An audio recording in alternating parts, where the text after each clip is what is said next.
I've been bowing, I've been scraping, I've been lying like a rug, and for 10 long years I've had to pay my dues. But today I am escaping, for the last gold has been dug. It was waiting there, so how could I refuse?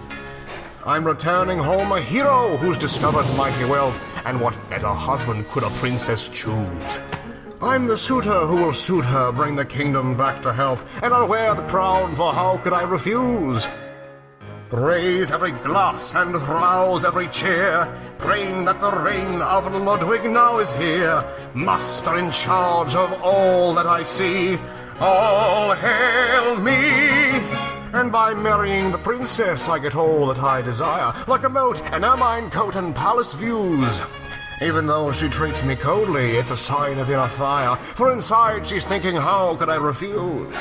Sir, there's just one little problem. That's king, sir, to you. Oh, whatever. The Queen decided to marry off the princess to the King of Bohemia next week.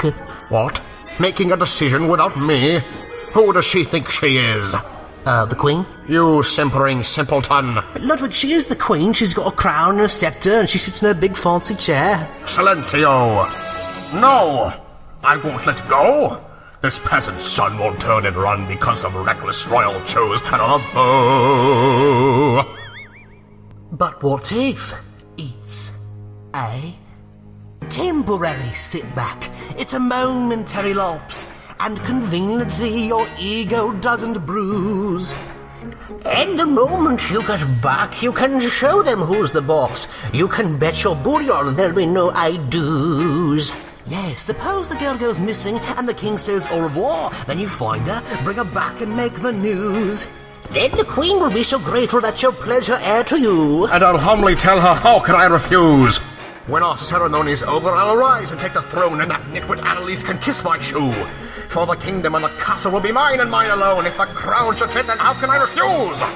So get ready with the roses and stand by with the champagne. When you've got a brilliant plan, you never lose. Yes, before the chapter closes, you'll be big as Charlemagne. It's a thankless job, but how can you refuse? How can you refuse?